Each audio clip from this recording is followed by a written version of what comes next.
तत्व की आराधना करनी चाहिए, किस तत्व का आलंबन लेना चाहिए? ज्ञानी कहते हैं वो आलंबन है क्षमा का आलंबन। किसी ने गलती कर दी, माफ करने का बड़प्पन दिखाओ। भगवान जीसस तो सूली पर, सलीब पर चढ़ाने वालों को भी माफ करने का बड़प्पन दिखाते हैं। भगवान महावीर तो कान में कीड़े ठोकने वाले पर भी क्षमा का धर्म अपनाते हैं। भगवान बुद्ध तो अपने पर पहाड़ के पत्थर फेंकने वाले पर भी दया और करुणा दिखाते हैं, और तलवार लेकर सामने आने वाले अंगुलीमाल को भी अपनी दया और करुणा से प्रभावित कर लेते हैं। तो अपन लोग जो क्षमा नहीं कर पाते हैं, क्षमा धर्म को जी नहीं पाते हैं, एक बात तो समझ लो कि खास तौर पर महावीर का जो धर्म है, उस धर्म का अगर सार किसी एक शब्द में कहना हो तो महावीर के धर्म का सार क्षमा में समाया हुआ है। तुम अगर किसी को क्षमा भी करना नहीं जानते तो तुम अहिंसा को, सत्य को जी कैसे पाओगे? पंच व्रतों का पालन कैसे कर पाओगे अगर तुम क्षमा करने का बड़प्पन नहीं दिखा सकते? तो इसलिए अच्छा होगा, मैं तो कहना चाहूंगा कि क्षमा धर्म को जीने के लिए जीवन में इतनी सहजता से जियो, इतनी सहजता से जियो कि वो सहजता अपने आप क्षमा का पर्याय बन जाए। इतनी सहजता से जियो, जहां तक हो सके क्रोध विरोध के मामले में अपने आप को निरपेक्ष रखो। जो होता है उसको होने दो। जो होता है, हर होने के पीछे भगवान की एक व्यवस्था काम करती है, नियति की एक व्यवस्था काम करती है। तो ठीक है, जो होता है उसको होने दो। ज्यादा माथा मत लड़ाओ, ज्यादा माथा मत लड़ाओ, ठीक है, जो होता है उसको होने दो। और अच्छा होगा जब भी कभी कोई बुरा हो जाए तो बुरा मानने के बजाय अच्छा होगा कि अपन लोग मान लें जो हुआ है उसके पीछे एक संयोग काम करता है, एक नियति काम कर रही है। अगर हम लोग ये केवल एक सिद्धांत मान लेते हैं, जो होता है वो एक संयोग है इसलिए ऐसा हुआ, फैक्ट्री में आग लगनी थी, यह एक संयोग था, हुआ, हो गया सो हो गया, तो अब क्रोध किस पर आएगा? क्षमा भाव अपने आप हो गया। तो अच्छा और बेहतर होगा कि अपन लोग ये भाव ले आते हैं अपने भीतर कि जो होता है उसके पीछे एक संयोग व्यवस्था काम करती है। देखिए, आपको एक छोटी सी कहानी सुनाता हूं। वो कहानी, जिस कहानी ने मुझे भी कभी अतीत में प्रभावित किया था, वो कहानी का अनुरोध करता हूं। कहानी यह है कि एक संत किसी रास्ते से गुजर रहे थे और उनके साथ उनका एक युवा शिष्य भी था। तो दोनों साथ साथ जा रहे थे। इतने में ही उनका एक विरोधी व्यक्ति आया। देखिए, क्षमा भाव को कैसे जी लें और हमें क्रोध न आए, इसका क्या तरीका हो सकता है। तो इसके बारे में एक घटना तो ये निवेदन करूंगा कि एक संत अपने युवा शिष्य के साथ जा रहे थे कि इतने में ही उनका एक विरोधी व्यक्ति पीछे से दौड़ता हुआ आया और आकर के उसने एक लाठी संत की पीठ पर दे मारी। इतनी जोर की मारी, लेकिन लाठी उछल गई और वहीं गिर पड़ी। लाठी गिर पड़ी तो जो मारने वाला है उसे लगा कि लाठी तो छूट गई, अब अगर मैं लाठी उठाने के लिए रुक गया तो ये महाराज है, वापस उठा के मेरी पिटाई करेंगे, हड्डी पसली गोल कर देंगे। सो वो तो वहां से ऐसे ही भागा। तो वो संत खुद ही लाठी उठाने के लिए नीचे झुके।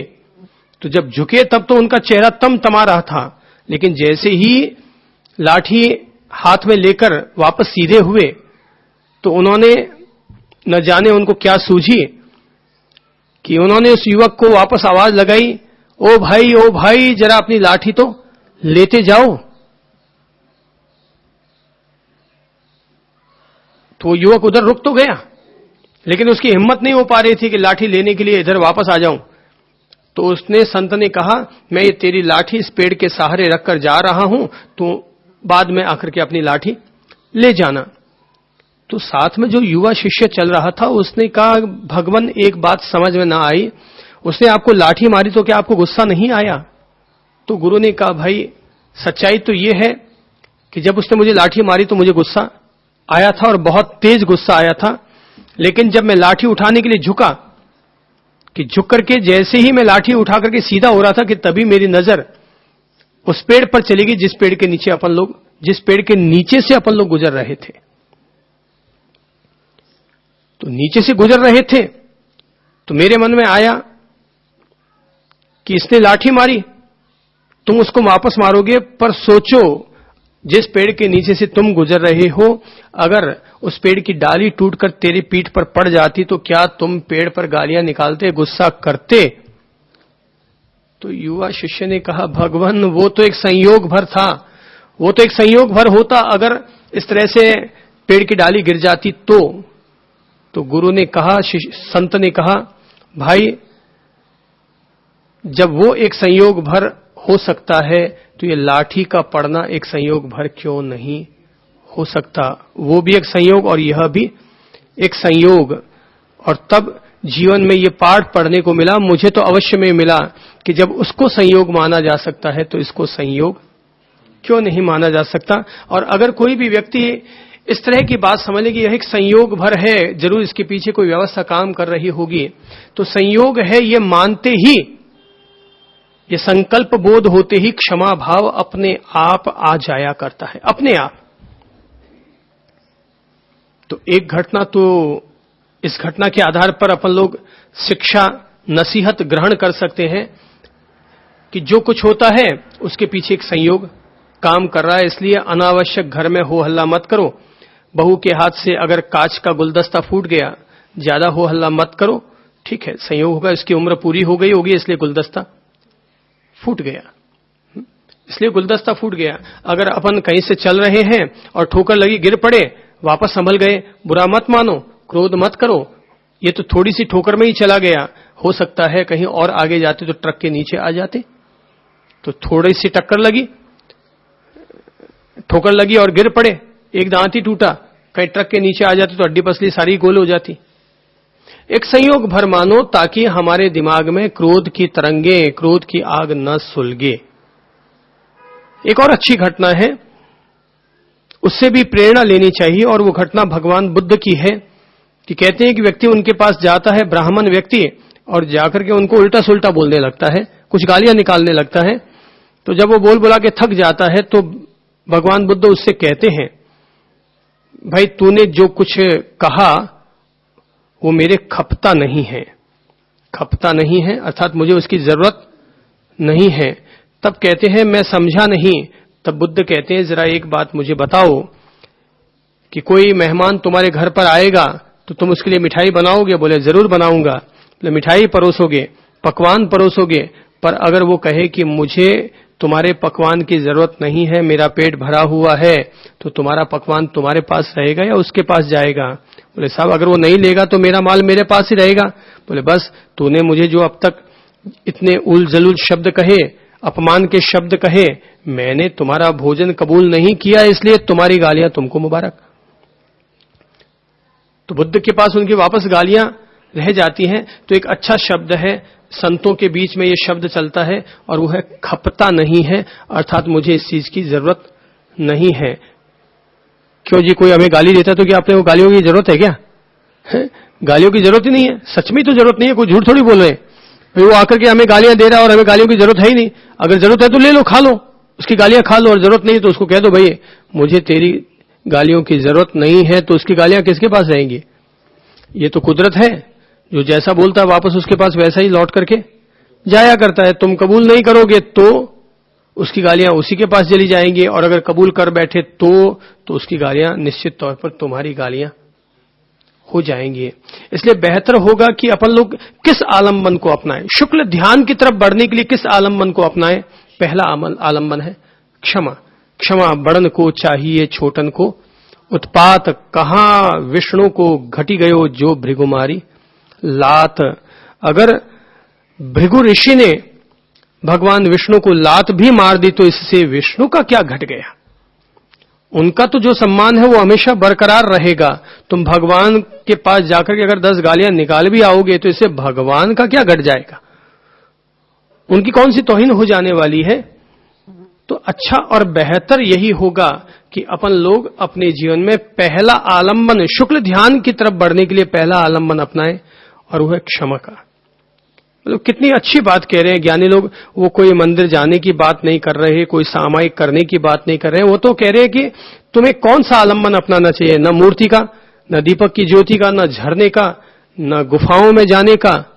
वो तो सीधा सरल आलंबन अपनाते हैं, कहते हैं कि क्षमा के आलंबन को अपनाओ। पवित्र ध्यान की तरफ अगर तुम्हें बढ़ना है, निर्मल स्थिति को प्राप्त करना है, तो पहला आलंबन कौन सा अपनाओ? क्षमा का आलंबन अपनाओ। दूसरा आलंबन कौन सा है? मृदुता का। मृदुता यानी कोमलता, मृदुता यानी कोमलता, मृदुता यानी विनम्रता। तो दूसरा कौन सा आलंबन अपनाओ? और वो है विनम्रता का आलंबन अपनाओ, नम्रता का आलंबन अपनाओ। बाठे की तरह बैठे मत रहो, पत्थर के बुत मत बनो, बल्कि विनम्रता के लक्षण हमारे जीवन में साक्षात हो जाने चाहिए। बड़े लोग हमारे सामने आए, खड़े हो, 4 कदम उनके सामने जाओ। ऐसा मत समझो कि उनका मान बढ़ गया, वहां जाने से हमारा मान हमने बढ़वा दिया, क्योंकि जब हम सामने जाएंगे वो हमें दुआ देंगे, आशीर्वाद देंगे, और सामने वाला कहेगा कि वाह भाई वाह, ये लड़का कितना अच्छा है जो बड़े बुजुर्गों का इतना मान रखा करता है। तो विनम्रता हमारा आलंबन है। विनम्रता को कोई व्यक्ति जो साधारण सा न समझे कि क्या लगता है पांव क्यों छुएं, धोख क्यों लगाएं। अरे भाई, ये शुक्ल ध्यान की तरफ बढ़ने का, पवित्र ध्यान की तरफ बढ़ने का, मन को पवित्र करने का ये आधार है, ये धर्म है। किसी के पांव छूना ये धर्म है। केवल पूजा पाठ मंदिर सामायिक इतने तक को धर्म मत समझो, इसके अलावा भी धर्म के बहुत सारे प्रैक्टिकल चरण हैं। मैं तो कहूंगा कि सबको प्रणाम करना चाहिए, पत्नी तक को भी प्रणाम करो सुबह उठकर, ये विनम्रता है व्यक्ति की। अगर पति हैं आप तो पत्नी को आप कहो, उसके साथ भी मर्यादा का निर्वाह करो, उन्हें भी सम्मान दो, ये विनम्रता है। विनम्रता के लक्षण हैं। विनम्रता का विपरीत क्या है? अहंकार। तो एक तरफ अहंकार है और एक तरफ विनम्रता है। तो विनम्रता के द्वारा, नम्रता के द्वारा अपने मान पर विजय प्राप्त करो। तो अहंकार अगर हमारे भीतर है तो उस अहंकार को जीतेंगे कैसे? विनम्रता के द्वारा जीतेंगे। बड़े बुजुर्गों के पांव छुओ, उनका सम्मान करो, उनका रेस्पेक्ट करो, उनका आदर करो। अहम भाव को जीतने के यही सब तरीके होते हैं। बड़े बुजुर्गों के पांव छुओ, नौकर को भी आप कहो, नौकर को भी, सेवक को भी जी लगाकर बोलो। तो सम्मान तो सबको ही अच्छा लगता है, तो उसे भी अच्छा लगेगा, तो अहिंसा का पालन भी होगा और हमारा अहंकार टूटेगा भी। इसीलिए संत जनों को जो प्रणाम करने की परंपरा हमारे देश में पड़ी हुई है, उसका आधार यही है कि हमारे गृहस्थी लोगों का अहम भाव टूटे।